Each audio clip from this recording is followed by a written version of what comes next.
दोस्तों, हम हर हफ्ते बड़ी मेहनत से आपके लिए एक दिल दहला देने वाली हॉरर स्टोरी लेकर आते हैं। तो अगर आप हमारी यानी शैडोज ऑफ फियर चैनल की कहानियां पसंद करते हैं तो चैनल को सब्सक्राइब करें और लेटेस्ट हॉरर कहानियों की नोटिफिकेशन पाने के लिए बेल आइकन दबाना बिल्कुल मत भूलना।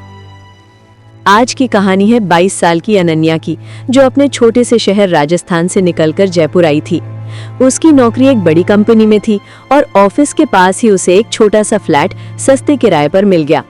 अनन्या को उम्मीद थी कि शहर बदलने से उसकी जिंदगी में नई शुरुआत होगी, लेकिन उसे नहीं पता था कि ये फ्लैट और ये सोसाइटी उसकी जिंदगी का सबसे डरावना अध्याय बन जाएगी।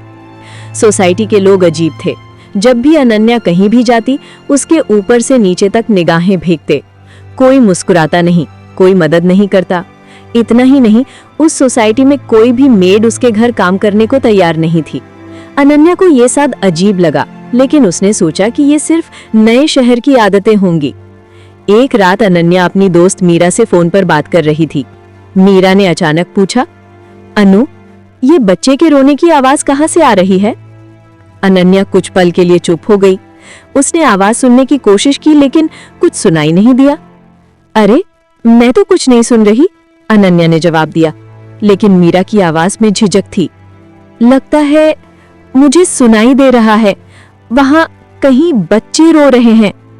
अनन्या ने उस रात कुछ सोचा नहीं, लेकिन जैसे जैसे दिन बीते, हर रात अनन्या के पास कॉल आने लगे। हर कोई पूछता कि उसके आसपास कोई बच्चा रो रहा है क्या। ये बात अनन्या को अब डरावनी लगने लगी। फिर एक रात सब कुछ बदल गया। रात के लगभग 1 बजे अनन्या गहरी नींद में थी। अचानक उसे जोर जोर से रोने की आवाज सुनाई दी। आवाज इतनी स्पष्ट थी कि उसकी नींद टूट गई। उसने अपनी आंखें खोली, लेकिन कमरे में अंधेरा फैला था और आवाज अचानक गायब हो गई।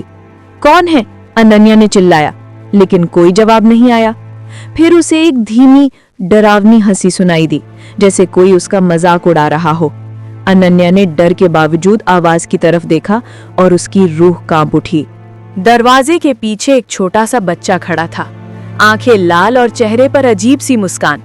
अनन्या ने जैसे ही उसे देखा, बच्चा अचानक गायब हो गया। अनन्या दौड़कर उसके पीछे गई, लेकिन फ्लैट में कोई नहीं मिला। कमरे के शीशे पर उसने देखा छोटे हाथों के लाल निशान, जैसे किसी ने उसके शीशे को नोचा हो, और ये लाल रंग खून जैसा था। सुबह होते ही अनन्या ने सोसाइटी के लोगों से इस बारे में पूछा। उसे पता चला कि इससे पहले उसी फ्लैट में एक वृद्ध महिला रहती थी। लोग कहते थे कि वो काला जादू करती थी। उसका नाम था राधा माई। राधा माई के आने के बाद से सोसाइटी में अजीब घटनाएं होने लगी थी।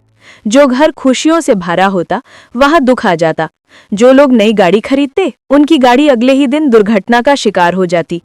प्रमोशन मिलने के बाद लोग बीमार पड़ जाते। सबसे भयानक था बच्चों के साथ उसका व्यवहार। कई बार छोटे बच्चे रात में उसके घर में सोते पाए गए। लोग कहते थे कि वो बच्चों को नींद की दवा या कोई अजीब जड़ी बूटी देती थी। एक बार तो किसी ने देखा कि वो पास के कब्रिस्तान से किसी की लाश लेकर आई थी और उसके घर में पूजा कर रही थी। राधा माई की वजह से सोसाइटी में हंगामा हुआ। आखिरकार सोसाइटी वालों ने उसे जबरदस्ती निकाल दिया, लेकिन वो हंसती रही। जब लोगों ने उसके घर का निरीक्षण किया तो वहां काला जादू का सामान और एक छोटे बच्चे का कंकाल मिला। लोग कहते हैं कि उसने उस बच्चे की आत्मा को अपने काले जादू में बंद कर दिया था।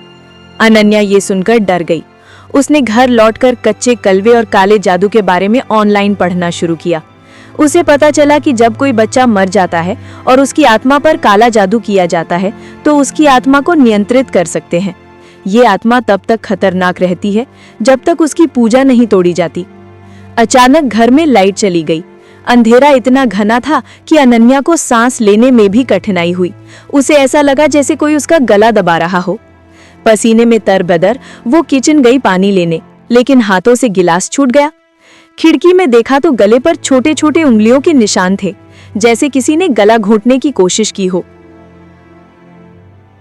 तभी कमरे से तेज रोने की आवाज आई। अनन्या कमरे में गई। उसकी आंखों के सामने दिखाई दिया बच्चे का भयानक चेहरा और सड़े हुए शरीर के साथ बाहर आते हाथ। बच्चा मुस्कुरा रहा था। उसके नुकीले दांत और लंबे नाखून थे। अनन्या दौड़कर फ्लैट से बाहर भागी। गेट पर पहुंची, लेकिन सिक्योरिटी गार्ड को बचाने से पहले बच्चे ने उसे नुकसान पहुंचाया। अगले ही पल गार्ड की चीख गूंज उठी। अनन्या पलटी तो देखा कि ऊपर से गार्ड नीचे गिरा था। बालकनी में वही डरावना बच्चा खड़ा था, इस बार आंखों से खून बह रहा था। सुबह पंडित को बुलाया गया। पंडित ने बताया कि राधा माई तो चली गई, लेकिन फ्लैट में अभी भी बच्चे की आत्मा कैद है और ये बहुत खतरनाक है। अनन्या ने वही दिन फ्लैट छोड़ दिया। अब वो किसी और जगह शिफ्ट हो गई। उस फ्लैट को हमेशा के लिए बंद कर दिया गया। आज भी अनन्या किसी बच्चे के रोने की आवाज से डर जाती है। अनन्या ने फ्लैट से बाहर भागकर खुद को गेट तक पहुंचाया, लेकिन उसके दिल की धड़कन इतनी तेज थी कि उसे अपने पैरों पर भरोसा नहीं था।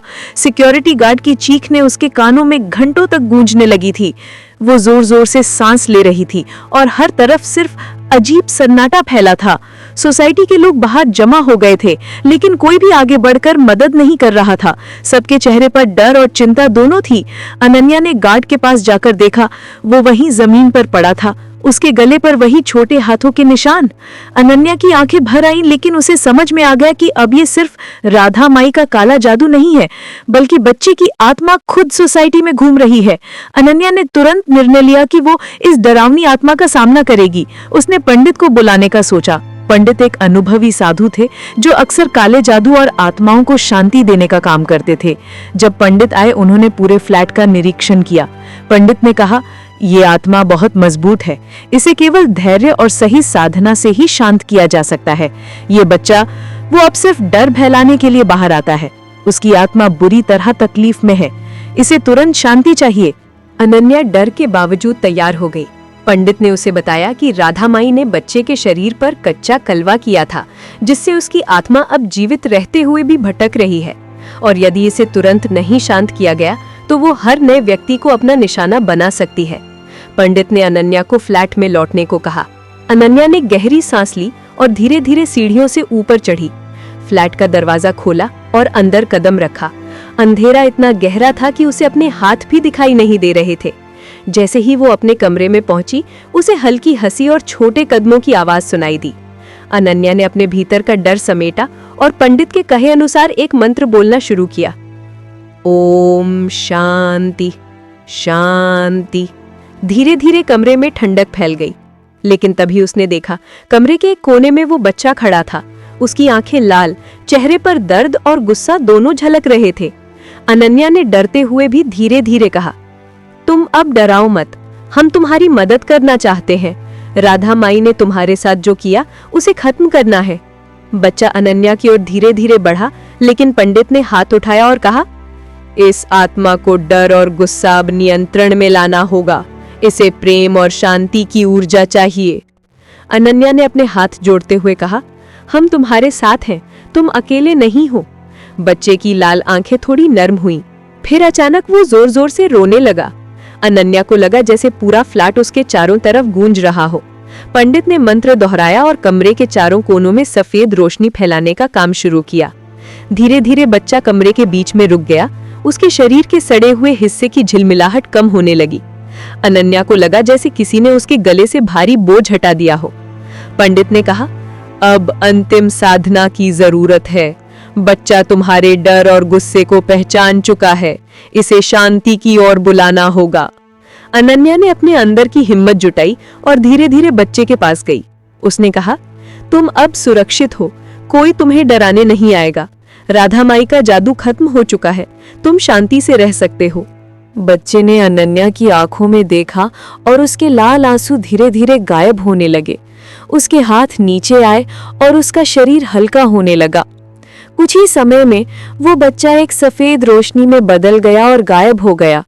अनन्या ने राहत की सांस ली, लेकिन पंडित ने चेतावनी दी, याद रखो, इस जगह का अतीत बहुत डरावना था। यदि कोई नया व्यक्ति बिना सावधानी के आए तो फिर से आत्मा परेशान हो सकती है। तुम्हारा साहस ही इसे शांत कर सका। अनन्या ने अगले ही दिन फ्लैट छोड़ दिया। उसने नई जगह शिफ्ट होने का निर्णय लिया। अब वो सोसाइटी में नहीं रहती, लेकिन कभी कभी किसी छोटे बच्चे की रोने की आवाज सुनते ही उसके दिल की धड़कन बढ़ जाती है। सोसाइटी के लोग अब भी उस फ्लैट के बारे में बात करते हैं। वो फ्लैट अब हमेशा के लिए बंद कर दिया गया है। कोई भी व्यक्ति वहां रात नहीं गुजारना चाहता। अनन्या के लिए यह अनुभव सिर्फ डरावना ही नहीं था, बल्कि एक सबक भी था कि कभी-कभी जो डर आपके सामने दिखता है वो सिर्फ बाहर से नहीं बल्कि अतीत की शक्तियों से भी आता है। अनन्या ने अपने नए फ्लैट में कुछ हफ्तों के लिए शांति पाई थी, लेकिन रात के अंधेरे में कभी-कभी उसे वो डरावनी आवाजें फिर से सुनाई देती थी। एक रात जब वो सो रही थी, अचानक उसकी नींद टूट गई। किसी ने जोर-जोर से रोना शुरू किया। ये आवाज इतनी वास्तविक थी कि अनन्या के रोंगटे खड़े हो गए। उसके दिल की धड़कन तेज हो गई। वो समझ गई कि वो वही आत्मा है, बच्चा जिसकी आत्मा राधा माई ने काले जादू में कैद की थी। अनन्या ने दरवाजा खोलकर कमरे में कदम रखा। उसके सामने वही भयानक दृश्य था। कमरे के कोने में बच्चा खड़ा था। उसके शरीर की सड़ी हुई झिल्ली झिलमिला रही थी। आंखें लाल, नाखून लंबे और चेहरा मुस्कान और दर्द से भरा हुआ। बच्चे ने धीरे धीरे कदम बढ़ाए। अनन्या ने डरते हुए पीछे हटने की कोशिश की, लेकिन बच्चा तेजी से उसके करीब आ गया। वो समझ गई कि अब भागना कोई विकल्प नहीं है। तभी अनन्या को याद आया कि पंडित ने कहा था कि इस आत्मा को केवल डर और क्रोध से नहीं, प्रेम और सहानुभूति से शांत किया जा सकता है। अनन्या ने गहरी सांस ली और कहा, तुम अकेले नहीं हो। मैं जानती हूं कि तुम्हारे साथ जो हुआ वो गलत था। अब तुम शांति से रह सकते हो, डरने की जरूरत नहीं। बच्चे की आंखों में अचानक झिलमिलाहट आई। उसकी आवाज रोने की बजाय कुछ धीमे फुसफुसाने जैसी हो गई। अनन्या ने धीरे धीरे उसकी ओर हाथ बढ़ाया। बच्चा झिझकते हुए उसके हाथ छूने आया।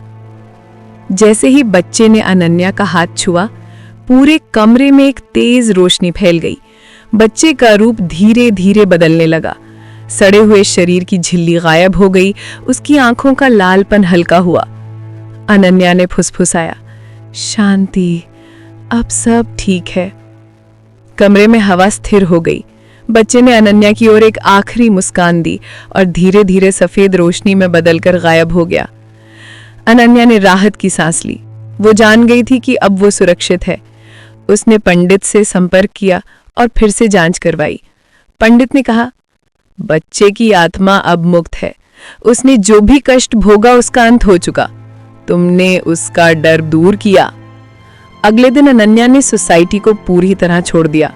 वो अब नए शहर में नए जीवन की शुरुआत कर चुकी थी, लेकिन अब भी कभी कभी किसी छोटे बच्चे की रोने की आवाज सुनते ही उसका दिल धक धक करने लगता है। फ्लैट को हमेशा के लिए बंद कर दिया गया। कोई भी व्यक्ति अब वहां रात नहीं बिताना चाहता।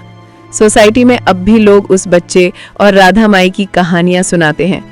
अनन्या के लिए कहानी सिर्फ डरावनी ही नहीं बल्कि साहस और समझ का सबक भी थी। उसने जाना कि भय का सामना करना ही सबसे बड़ा साहस है, और इस तरह अनन्या ने अपने डर का सामना किया और आत्मा को शांति दिलाई।